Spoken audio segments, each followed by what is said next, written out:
नमस्कार, आप देख रहे हैं द सुगम राजस्थान का नंबर 1 चैनल। जी हाँ, पेश है 24 नवंबर और रविवार राजस्थान प्रदेश की आज की टॉप एट द रेट 10 बड़ी खबरें। और शुरुआत करते हैं देश की आज की सबसे बड़ी खबर के साथ। बड़ी खबर, महाराष्ट्र में बनी भाजपा गठबंधन की सरकार 230 सीटें जीती।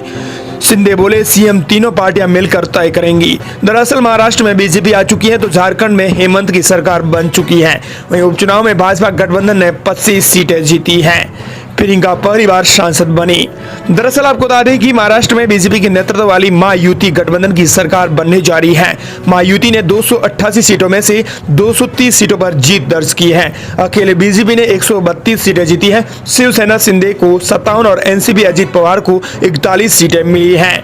दरअसल अब आपको बता दें कि शिंदे ने कहा कि सीएम तीनों पार्टियां मिलकर तय किया जाएगा। चलिए बात कर लेते हैं राजस्थान प्रदेश की आज की बड़ी खबरों की और शुरुआत करते हैं राजस्थान प्रदेश की आज की पहली बड़ी खबर के साथ।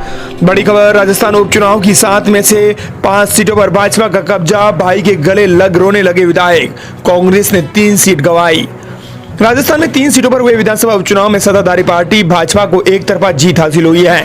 बीजेपी ने 5 सीटों झुंझुनू, खींवसर, देवली उनियारा और सलूम्बर रामगढ़ पर जीत दर्ज की है, जबकि कांग्रेस अपने कब्जे वाली सियार में से 1 सीट दौसा पर ही सिमट गई। भारतीय आदिवासी पार्टी यानी बीएपी ने 84 सीट पर कब्जा बरकरार रखा है। दौसा में चौंकाने वाला परिणाम आया। यहाँ मंत्री किरोड़ीलाल मीणा के भाई जगमोहन मीणा को हार का सामना करना पड़ा। तो झुंझुनू में कांग्रेस सांसद ब्रजेंद्र ओला के बेटे अमित ओला और खींवसर में सांसद हनुमान बेनीवाल को हार का भी सामना करना पड़ा। राजस्थान प्रदेश की अगली बड़ी खबर, राजस्थान के स्टूडेंट्स को नहीं मिलेंगे फ्री में स्वेटर और जूते। क्या शिक्षा मंत्री मदन दिलावर वापस मुड़ गए?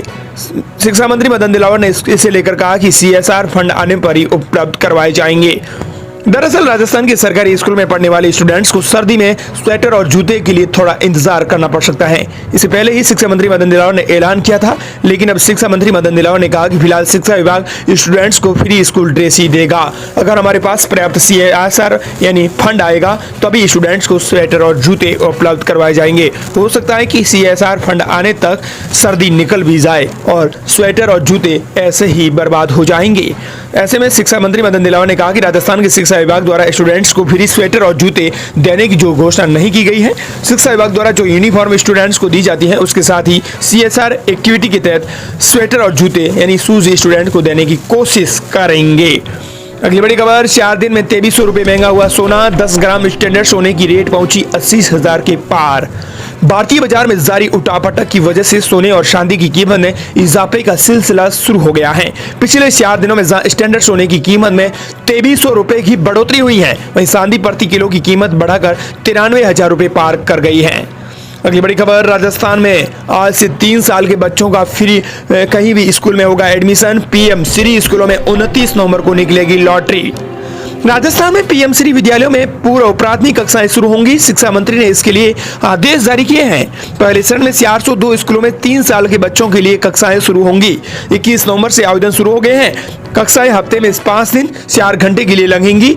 हर कक्षा में 25 सीटें होंगी। ऐसे में 29 नवंबर को लॉटरी भी निकाली जाएगी। पीएम श्री स्कूल में 3 साल के बच्चे का एडमिशन शुरू हो गया है। राजस्थान के शिक्षा मंत्री मदन दिलावर ने पीएम श्री स्कूलों में प्री प्राइमरी कक्षाएं शुरू करने का फैसला किया है। इसके लिए पहले चरण में 402 स्कूलों के लिए 3 साल के बच्चों के लिए कक्षाएं शुरू करने का ऐलान किया गया है।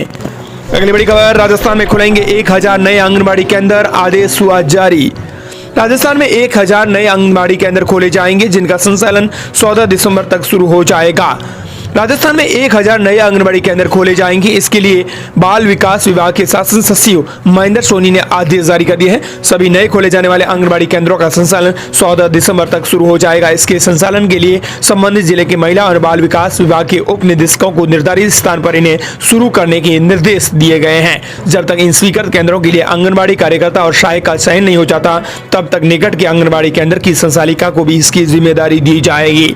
नए खोले जाने वाले आंगनबाड़ी केंद्रों को खोले जाने से पहले संचालित हो रहे आंगनबाड़ी केंद्रों की परिधि वार्ड का निर्धारण नए सिरे से किया जाएगा।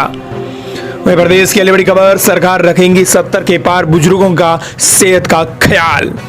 देश में बुजुर्गों का ख्याल रखने के लिए पीएम नरेंद्र मोदी द्वारा धन्वंतरी दिवस पर आयुष्मान भारत प्रधानमंत्री जन आरोग्य योजना का विस्तार करते हुए 70 प्लस और उससे अधिक उम्र के सभी वरिष्ठ नागरिकों के लिए आयुष्मान वय वंदना कार्ड का शुभारंभ कर दिया गया है। दरअसल आपको बता दें कि अब बुजुर्गों का ख्याल रखने के लिए पीएम नरेंद्र मोदी ने धनवंतरी दिवस पर आयुष्मान भारत प्रधानमंत्री जन आरोग्य योजना का विस्तार करते हुए इनमें आपको बता दें कि वंदना कार्ड जो लॉन्च किया है, इससे सीधा बुजुर्गों का ख्याल रखा जाएगा, यानी बुजुर्गों की सेहत का ख्याल होगा। अगली बड़ी खबर, राजस्थान में चलेगा भजनलाल सरकार का बुलडोजर, 17 कॉलोनियों की 277 अतिक्रमण हटाए जाएंगे। हाईकोर्ट ने कहा 200 फीट सिरसी रोड से खातीपुरा तेराई की सड़क से अतिक्रमण 2 महीने में हटाए। हाईकोर्ट की खंडपीठ ने जेडीए को निर्देश दिया है कि वो 200 फीट सिरसी रोड बाईपास से शुरू होकर खातीपुरा तेराई तक, खातीपुरा तेराई से क्वींस रोड झारखंड मोड़ तक सार्वजनिक सड़कें अतिक्रमण 2 महीने में हटाई जाएंगे। वहीं अगली बड़ी खबर, पीएम मोदी के सलाहकार 2 दिन रहेंगे जयपुर में, कई परियोजनाओं की करेंगे समीक्षा। दरअसल पीएम नरेंद्र मोदी के सलाहकार तरुण कपूर 25 और 26 नवंबर को जयपुर में रहेंगे। जानकारी के मुताबिक वो मुख्य सचिव के साथ बैठक करेंगे। इसमें मुफ्त बिजली, कुसुम योजना, डिस्कॉम की परफॉर्मेंस और management, PME bus service, national highways और बाड़मेर रिफाइनरी, जयपुर मेट्रो और प्रदेश में रेलवे नेटवर्क सहित कई प्रोजेक्ट्स को लेकर बैठक करेंगे। जयपुर में मेट्रो रेल नेटवर्क के एक्सपेंशन को लेकर विस्तृत चर्चा होगी। वहीं राजस्थान प्रदेश की अगली बड़ी खबर सबसे अहम खबर है। दरअसल आपको बता दें कि रजवाड़े हो चुके हैं खत्म, लेकिन देश में संविधान चलेगा। दरअसल मेवाड़ की पूर्व राजघराने के सदस्य विश्वराज के राजगद्दी पर विराजने के दस्तूर पर बहस छिड़ चुकी है।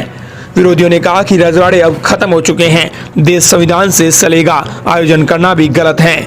मेवाड़ के पूर्व राजघराने के सदस्य महेंद्र सिंह मेवाड़ के निधन के बाद अब उनके बेटे और नाथद्वारा विधायक विश्वराज सिंह को राजगद्दी पर विराजने का दस्तूर होना है। इसके लिए 25 नवंबर की तिथि तय की गई है।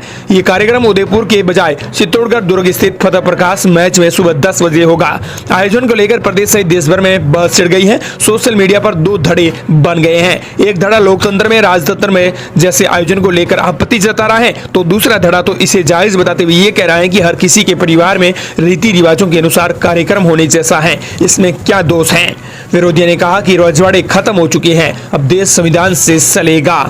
समर्थकों ने कहा कि गढ़ और खरसार राज तिलक सब ठाकुर का है, तो फिर आपत्ति किस बात की है।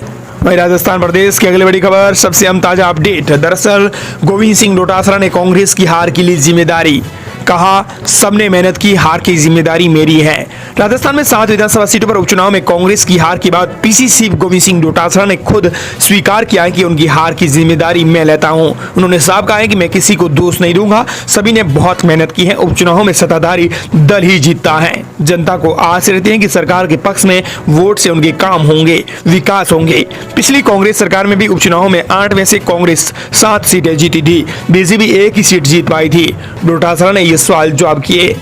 वहीं राजस्थान प्रदेश की बड़ी खबर, सीएम भजनलाल शर्मा के ऐलान के बाद गोधरा कांड पर बनी film the Sabarmati report. Rajasthan में टैक्स फ्री होने के बाद भीड़ लग चुकी है मूवी कैंप में।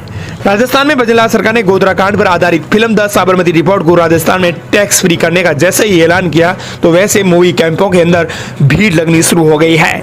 दरअसल प्रदेश की भजनलाल सरकार ने गोधरा कांड पर आधारित फिल्म द साबरमती रिपोर्ट को राजस्थान में टैक्स फ्री का ऐलान किया था। सीएम भजनलाल शर्मा ने सोशल मीडिया ट्विटर के माध्यम से यह जानकारी भी साझा की थी। सूबे के मुख्यमंत्री भजनलाल शर्मा ने यह फिल्म इतिहास के उस भयावह समय को उजागर करती है जिसे गलत रूप में प्रस्तुत करने की कोशिश की गई थी।